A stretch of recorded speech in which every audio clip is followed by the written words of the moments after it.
Guys ನೋಡಿ ಇದೇ video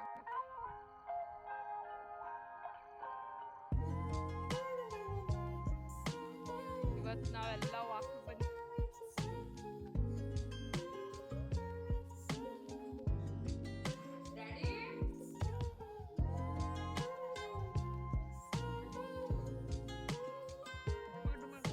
ಈ ವಿಡಿಯೋನ ಎಲ್ಲೋ ಸ್ಕಿಪ್ ಮಾಡಬೇಡಿ ಹಾಗೂ ಕೊನೆವರೆಗೂ ನೋಡಿ, ತುಂಬ ಫನ್ನಿಯಾಗಿದೆ. Hi friends, welcome back to Sushma Kutumba YouTube channel. ಇದು ಮಂಗಳವಾರದ ಬ್ಲಾಗ್ ಆಗಿದೆ ಹಾಗೂ ನಾನು ಬೆಳಗ್ಗೆ 6 ಗಂಟೆಯಿಂದನೇ ಬ್ಲಾಗ್ನ ಸ್ಟಾರ್ಟ್ ಮಾಡಿದ್ದೀನಿ. ಇನ್ನೂ ಯಾರೆಲ್ಲ ನಮ್ಮ ಚಾನಲ್ಗೆ ಸಬ್ಸ್ಕ್ರೈಬ್ ಆಗದೆ ನೋಡ್ತಾ ಇದ್ದೀರಾ ಅವರು ಸಬ್ಸ್ಕ್ರೈಬ್ ಮಾಡ್ಕೊಂಡು ನಮ್ಗೆ ಫುಲ್ ಸಪೋರ್ಟ್ ಮಾಡಿ. ಬನ್ನಿ ಸ್ಟಾರ್ಟ್ ಮಾಡೋಣ. ನಾನು ಬೆಳಗ್ಗೆ ಎದ್ದು ವಾಕ್ಗೆ ಅಂತ ಹೋಗಿದೆ. ನೋಡಿ, ನಾವೆಲ್ಲ ವಾಕಿಗೆ ಬಂದಿದ್ದೀವಿ. ನಾವು ಮತ್ತು ನಮ್ಮ ಕೆಳಗಡೆ ಮನೆಯವರು ಎಲ್ಲರೂ ಸೇರಿ, ಅಂದರೆ ನಮ್ಮ ಫ್ರೆಂಡ್ಸ್ ಎಲ್ಲರೂ ಸೇರಿ ವಾಕ್ ಬಂದಿದ್ದೀವಿ. ವಾಕಲ್ಲಿ ಫ್ರೆಂಡ್ಸ್ ಈ ಥರ ಕಣ್ಣುಗೆ ಎಕ್ಸಸೈಜ್ ಮಾಡಿದ್ರೆ ಅಮ್ಮು ಹೆದರ್ಕೊಂಡು, ಆಂಟಿ ಈ ಥರ ಮಾಡಬೇಡಿ ಅಂತ ಅಂದು. ನಾನು ಈ ಥರ ಎಕ್ಸಸೈಜ್ ಕಣ್ಣಿಗೆ ಯಾಕೆ ಮಾಡ್ತಾಯಿದ್ದೀನಿ ಅಂದರೆ, ವೀಡಿಯೋಸು ಅಂದರೆ ಮೊಬೈಲೆಲ್ಲ ಜಾಸ್ತಿ ಯೂಸ್ ಮಾಡ್ತೀನಲ್ವ, ಹಾಗಾಗಿ ಈ ಥರ ಎಕ್ಸಸೈಜು ಮಾಡ್ತಾಯಿದ್ದೀನಿ. ಅವಳು ಅಷ್ಟಕ್ಕೆ ಹೆದರ್ಕೊಬಿಟ್ಲು. ಫ್ರೆಂಡ್ಸ್, ನೀವು ಜಾಸ್ತಿ ಮೊಬೈಲ್ ಯೂಸ್ ಮಾಡಿದ್ರೆ ಈ ಥರ ಕಣ್ಣಿಗೆ ಎಕ್ಸಸೈಜ್ ಮಾಡಿ. ನೆಕ್ಸ್ಟ್ ಫ್ರೆಂಡ್ಸ್, ನಾವು ಬರೋಂಥ ವಾಕಿಂಗ್ ಪ್ಲೇಸ್ ನೋಡಿ ಈ ಥರ ಇದೆ.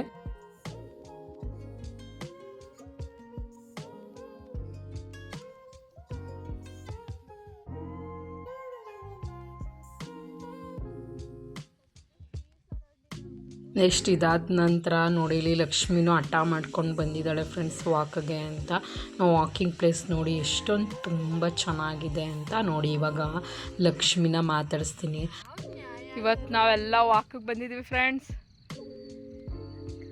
ಇವಳು ಮನೇಲಿ ಮಲ್ಕೊಳಕ್ಕಾಗೋದಿಲ್ಲ ಅಂತ ಅಂದ್ಬಿಟ್ಟು ಲಕ್ಷ್ಮಿ ನಮ್ಮ ಜೊತೆಲೂ ಬರ್ತೀನಿ ವಾಕ್ಗೆ ಅಂತ ಅಳ್ತಾ ಕೂತಿದ್ಲು. ಚೆನ್ನಾಗಿ 2 ಕಿಲೋಮೀಟ್ರ್ ನಡೆಸಿದ್ದೀವಿ. ಈಗ ನಾಳೆಯಿಂದ ಬತ್ತೀವ ವಾಕೆ? ಬತ್ತೀಯಾ? ಸದ್ಯಕ್ಕೀಗ ಈಗ ಹೋಗಿ ಬೆಚ್ಚಗೆ ಮಲ್ಕೊಬಿಡು, ಆಯಿತಾ? ನಿದ್ದೆ ಬರ್ತಾ ಇಲ್ಲ? ಆಯಿತು, ಬಾ. ನಾಳೆಯಿಂದ ಇನ್ನೂ ಚೆನ್ನಾಗಿ 4 ಕಿಲೋಮೀಟ್ರ್ ನಡೆಸ್ತೀವಿ. ಇವನೊಬ್ಬ ಇದ್ದಾನೆ, ಎಕ್ಸ್ಟ್ರಾಡಿನರಿ ಫುಟ್ಬಾಲ್ ಪ್ಲೇಯರು.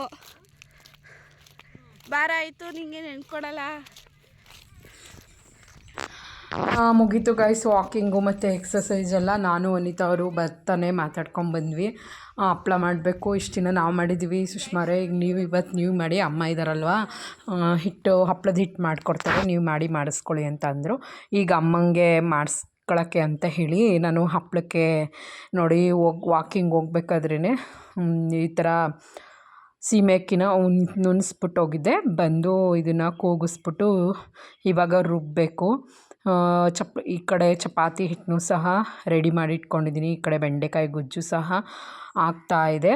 ಇದೆಲ್ಲ ತಿಂಡಿ ಎಲ್ಲ ರೆಡಿ ಮಾಡಿಬಿಟ್ಟು, ಯಾಕಂದರೆ ನಮ್ಮ ಹಸ್ಬೆಂಡ್ ಡ್ಯೂಟಿಗೆ ಹೋಗ್ತಾರಲ್ವ, ಅವ್ರಿಗೆ ಲೇಟ್ ಆಗಿಬಿಡುತ್ತೆ. ಅವ್ರಿಗೆ ತಿಂಡಿ ಕೊಟ್ಟರೆ ಬೇಗ ಹಪ್ಪಳ ಮಾಡ್ಬೋದು ಅಂತೇಳಿ ಬೆಂಡೆಕಾಯಿ ಗೊಜ್ಜು ಮಾಡಿಬಿಟ್ಟು ಚಪಾತಿ ಮಾಡಿ ಇಟ್ಬಿಡ್ತೀನಿ.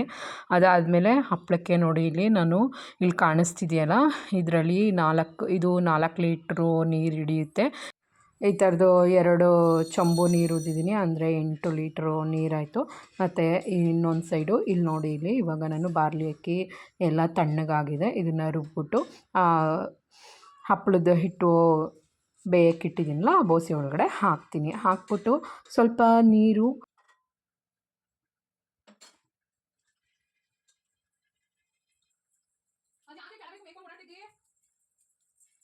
ಕಾಯಿಲೆ ಫ್ರೆಂಡ್ಸ್. ಅದಾದಮೇಲೆ ಸ್ವಲ್ಪ ಗಟ್ಟಿಯಾಗಿ ಗಂಜಿ ಮಾಡ್ಕೋಬೇಕು. ತೆಳ್ಳಗೆ ಗಂಜಿ ಮಾಡ್ಕೊಂಬಿಟ್ರೆ ಹಿಟ್ಟು ತಿರುಗಬೇಕಾದ್ರೆ ಗಂಟಾಗಿ ಹೋಗ್ಬಿಡುತ್ತೆ. ಹಾಗಾಗಿ ತೆಳ್ಳಗೆ ಗಂಜಿ ಮಾಡ್ಕೋಬಾರ್ದು, ಯಾವಾಗಲೂ ಗಟ್ಟಿಗೆ ಮಾಡ್ಕೋಬೇಕು. ಹಾಗಿದ್ದಾಗ ಹಪ್ಪಳ ಗಂಟಾಗಲ್ಲ ಎಲ್ಲೂ. ಇವಾಗ ನೋಡಿ ಫ್ರೆಂಡ್ಸ್, ನಾನು ಗಂಜಿ ಮಾಡ್ಕೊಂಡಿದ್ದೀನಿ. ಇಷ್ಟು ತಿಕ್ನೆಸ್ಸಲ್ಲಿ ಇರಬೇಕು ಗಂಜಿ.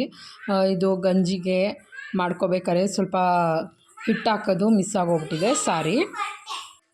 ಇದಕ್ಕೆ ಇವಾಗ ಒಂದು ಮಸಾಲೆ ರೆಡಿ ಮಾಡ್ಕೊಬಿಡೋಣ ಫ್ರೆಂಡ್ಸ್. ಏನು ಮಸಾಲೆ ಅಂದರೆ, ಒಂದು ಮಿಕ್ಸಿ ಜಾರ್ ತೊಗೊಂಡು ಸ್ವಲ್ಪ ಒಣಮೆಣ್ಸಿನ್ಕಾಯಿ ಹಾಗೆ ಕರಿಬೇವಿನ ಸೊಪ್ಪು ಇವೆರಡನ್ನೂ ಹಾಕ್ಕೊಂಡು ರುಬ್ಕೊಬಿಡೋಣ. ಮತ್ತು ಸ್ವಲ್ಪ ಕಪ್ಪೆಳ್ಳು ಮತ್ತು ಜೀರಿಗೆ ಹಿಟ್ಟು ಹುಯ್ತೀವಲ್ಲ ಬೇಯ್ಲಿ ಅಂತ, ಅಂದರೆ ಹಿಟ್ಟು ಇದ್ರೊಳಗಡೆ ಅಕ್ಕಿ ಹಿಟ್ಟು ಹಾಕ್ತೀವಲ್ಲ ಅದರ ಹಾಕುವಾಗ ಮುದ್ದೆ ತಿರುಗುವಾಗ ಹಾಕ್ಕೋಬೇಕು. ಇವಾಗ ನೋಡಿ ಅದನ್ನೆಲ್ಲ ರುಬ್ಬಿಟ್ಟು ನಾನು ಹಾಕ್ಕೊಂಡಿದ್ದೀನಿ. ಮತ್ತು ಇದಕ್ಕೆ ಮುಂಚೆನೇ ಹಪ್ಪಳದ ಖಾರ ಅಂತ ಕರಿತೀವಲ್ಲ, 10 ರುಪೀಸ್ ಸಿಗುತ್ತೆ, ಅದನ್ನು ಒಂದು ಅರ್ಧ ಪ್ಯಾಕ್ ಹಾಕಿದ್ದೀನಿ ಫ್ರೆಂಡ್ಸ್. ಅದು ಮುಂಚೆನೇ ಹಾಕ್ಬಿಟ್ಟಿದೆ, ಯಾಕಂದರೆ ಅದರಲ್ಲಿ ಸ್ವಲ್ಪ ಉಪ್ಪು ಇರುತ್ತೆ ಅಂತ ಹೇಳಿ.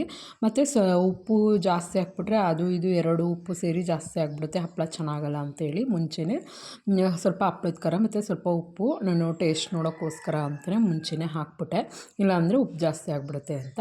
ನೋಡಿ ಇವಾಗ ಎಲ್ಲ ಮಸಾಲೆ ಎಲ್ಲನೂ ಹಾಕಿ ಮಿಕ್ಸ್ ಮಾಡಿಕೊಂಡು ಇವಾಗ ಚೆನ್ನಾಗಿ ಈ ಗಂಜಿ ಬೇಯಲಿ. ಬೆಂದಿದ್ದಕ್ಕೆ ನಾನು 6 ಹಿಟ್ಟು ಅಂದರೆ 6 ಬಟ್ಲು, ಒಂದು ಮೆಜರ್ಮೆಂಟ್ ತೊಗೊಳ್ಳೋಂತಹ ಬಟ್ಲಲ್ಲಿ 6 ಬಟ್ಲು ನಾನು ಹಿಟ್ಟನ್ನು ಹಾಕ್ಕೊತಾ ಇದ್ದೀನಿ. ಇದು ಸ್ವಲ್ಪ ಹಿಟ್ಟು ಚೆನ್ನಾಗಿ ಬೇಯಲಿ.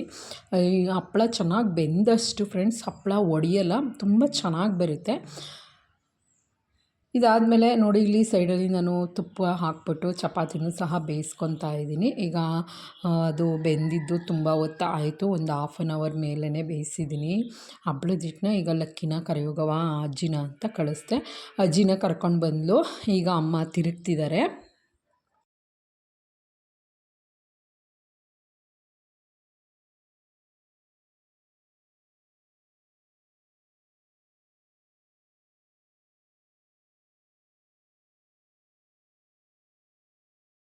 ಅಮ್ಮ ನೀಟಾಗಿ ಹೊಂದಿಸಿದ್ರು. ಇವಾಗ ಅದನ್ನೆಲ್ಲ ಚೆನ್ನಾಗಿ ಒಂದು ಕುಕ್ಕರ್ಗೆ ಹಾಕಿ ಇಟ್ಕೊಬಿಟ್ರೆ ಫ್ರೆಂಡ್ಸ್, ಮೇಲ್ಗಡೆಗೆ ತೊಗೊಂಡೋದ್ರೆ ಏನೋ ಆರೋಗಲ್ಲ. ಬಿಸಿ ಬಿಸಿಯಾಗಿದ್ದರೆ ನೀಟಾಗಿ ಬೇಗ ಹಪ್ಪಳನ ಪ್ರೆಸ್ ಮಾಡ್ಬೋದು ಅಂತೇಳಿ. ನೋಡಿ ಇಲ್ಲಿ ಅಮ್ಮ ಉಂಡೆ ಮಾಡಿಕೊಡ್ತವ್ರೆ, ನಾನು ಒಂದು ಕಡೆ ಮತ್ತು ಲಕ್ಕಿ ಒಂದು ಕಡೆ, ಇಬ್ಬರು ಒಂದೊಂದು ಕಡೆ ಹಪ್ಪಳನ ಒತ್ತುತ್ತಾ ಇದ್ದೀವಿ. ಲಕ್ಷ್ಮಿನೂ ಬಂದು, ಲಕ್ಷ್ಮಿಗೂ ಲಕ್ಕಿಗೂ ಕಾಂಪಿಟೇಷನ್ ಫ್ರೆಂಡ್, ನಾನು ಹೊತ್ತು ತಿನ್ಬಿಡೆ.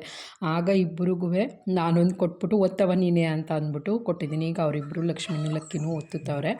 ಹಂಗಂತೇಳಿ ಫುಲ್ ಅವರೇ ಮಾಡಿದ್ದಾರೆ ಅಂತಲ್ಲ, ನಾನು ಅವಳ ಪಪ್ಪ ತುಂಬ ಹಠ ಮಾಡಿದ್ಲು ಅಂತೇಳಿ ಅವಳಿಗೆ ಕೊಟ್ಟೆ. ನೋಡಿ ಇವಾಗ ಇಷ್ಟು ಹಪ್ಪಳ ಮಾಡಿದ್ವಿ ಫ್ರೆಂಡ್ಸ್. ಐ ಥಿಂಕ್ ನನ್ನ ಪ್ರಕಾರ 2.5 ಸೇರು ಹಪ್ಪಳ ಇದೆ ಅಂತ ಅಂದ್ಕೊತೀನಿ. ಈ ಹಪ್ಪಳ ಮಾಡೋದು ಒಂದು ಪಜಿತಿ ಆದರೆ ಇಲ್ಲಿ ಬನ್ನಿ, ಇಲ್ಲಿ ತೋರಿಸ್ತೀನಿ. ಈ ಹಪ್ಪಳದ ಜೊತೆಗೆ ಇಷ್ಟೊಂದು ಪಾತ್ರೆಗಳಾಗವೆ. ಈಗ ಪಾತ್ರೆ ತೊಳೆಯೋದೇ ನನಗೆ ದೊಡ್ಡ ಹಿಂಸೆ ಫ್ರೆಂಡ್ಸ್. ಏನು ಮಾಡೋದು, ಈ ಪಾತ್ರೆ ಎಲ್ಲ ಮುಸ್ರೆಗಟ್ಕೊಂಡಿರ್ತವೆ. ಈಗ ಪಾತ್ರೆ ತೊಳೆದ್ಬಿಟ್ರೆ ನೆಕ್ಸ್ಟು ಇವಾಗ ಇಲ್ಲಿ ಒಣಗಾಕಿರೋ ಹಪ್ಪಳನ ಮಗ್ಚಾಕಬೇಕು. ಅದು ನೆಕ್ಸ್ಟ್ ವೀಡಿಯೋದಲ್ಲಿ ನಾನು ಶೇರ್ ಮಾಡ್ತೀನಿ, ಹಪ್ಪಳ ಎಲ್ಲ ಹೇಗೆ ಬಂದಿದ್ದಾವೆ ಅಂತ ಹೇಳಿ.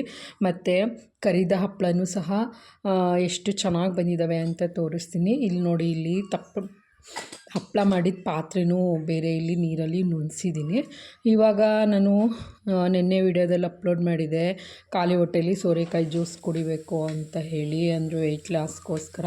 ಈಗ ಬನ್ನಿ ಸೋರೆಕಾಯಿ ಜ್ಯೂಸು ಕುಡಿಯೋಕ್ಕೆ ಅಂತೇಳಿ ಸೋರೆಕಾಯಿನ ಈ ಥರ ಕಟ್ ಮಾಡಿಕೊಂಡು, ಈ ಸೋರೆಕಾಯಿಗೆ ಒಂದು ಮಿಕ್ಸಿ ಜಾರ್ ತೊಗೊಂಡು ಫ್ರೆಂಡ್ಸ್, ಏನೂ ಮಾಡಲಿಲ್ಲ, ಸಿಂಪಲಾಗಿ ಸ್ವಲ್ಪ ಉಪ್ಪು ಹಾಕ್ತೆ, ಸ್ವಲ್ಪ ಜೀರಿಗೆ ಹಾಕ್ತೆ, ರುಬ್ಬಕ್ಕೆ ಅಂತ ಮಿಕ್ಸಿಗೆ ಕೈ ಹಾಕಿದ್ರೆ ಕರೆಂಟೇ ಇಲ್ಲ. ಇದು ಏನಪ್ಪ ಆಯಿತು ಅಂತ ಯೋಚನೆ ಮಾಡಿದೆ. ಅಯ್ಯೋ, ಇವಾಗ ನನಗಂತೂ ಇವತ್ತು ಸೋರೆಕಾಯಿ ಜ್ಯೂಸ್ ಕುಡಿಯೋ ಭಾಗ್ಯ ಇಲ್ಲ ಅಂತ ಹೇಳಿ ಇದನ್ನು ಫ್ರಿಜ್ಜಿಗೆ ಇಟ್ಬಿಟ್ಟು ತಟ್ಟೆ ತೊಗೊಂಡು ತಿಂಡಿ ಹಾಕ್ಕೊಂಡೆ.